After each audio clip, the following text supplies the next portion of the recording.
Barbara Shand, the Aberdeenshire farmer's daughter who was widowed soon after arrival, but rose to the challenge and became the mother of agriculture in pioneer Otago.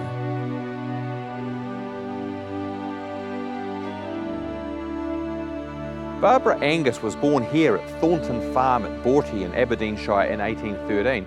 She grew up observing her father practice the 7-shift crop rotation system that he used. When she was 21, she married James Shand, a butcher and cattle dealer from nearby Inverurie, who was a large-scale trader in stock between Newcastle and London. Over the next 15 years, the couple had 8 children together. Their household is recorded on the 1841 census here in Inverurie, along with 4 servants who live with them, which gives a hint of their socioeconomic status.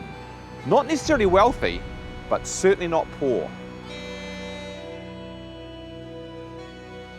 It's said that economic conditions in the Highlands, then in the grip of a potato famine, and a failed consignment of cattle at the end of 1849 prompted James to move his large family out to Otago. But he and Barbara were also members of the Free Church, and they would have been exposed to its promotion of its new settlement out in New Zealand. In any case, the Shands embarked from London in steerage class on the Phoebe Dunbar, which took 112 days to reach Port Chalmers in 1850. On arrival, the state of Dunedin proved to be much less developed than the New Zealand Company promises that led the immigrants to believe. But undeterred, the Shands took up some land at Abbotsford here in the Green Island bush and built themselves a little cottage they called Portman Cottage. James then immediately planted some crops, but then he fell ill, and even before the first harvest, he died just 9 months after arrival in August 1851. Family tradition is that he prophesied his own death, saying after the planting, "I have put in the crop, but I shall never reap it."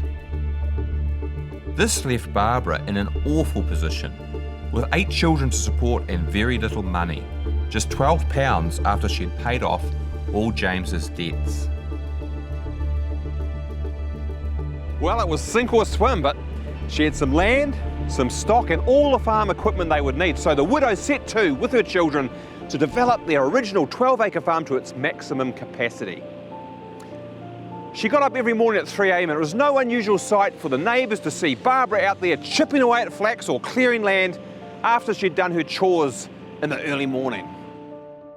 The crops produced proved to be highly profitable, and the Shands eventually prospered. James Adam described Barbara Shand as the founder of agriculture in Otago, the first settler to make a real go of cropping and show that it could be made profitable. Along the way, she took no prisoners. The Dunedin newspapers record numerous instances where Barbara went into battle with her neighbours or her employees, wandering dogs that were poisoned, and a dispute over a road line across her property with the Otago Provincial Council. When one of her barns was broken into in 1874, the newspaper suggested Green Island informants would do well to look after the thieves. I guess she had to be tough as a woman on her own, and she certainly was that. She was also a real presence in agricultural and pastoral circles, winning prizes for her produce, taking a lead in agricultural improvements in the Green Island district, and developing its first coal mines.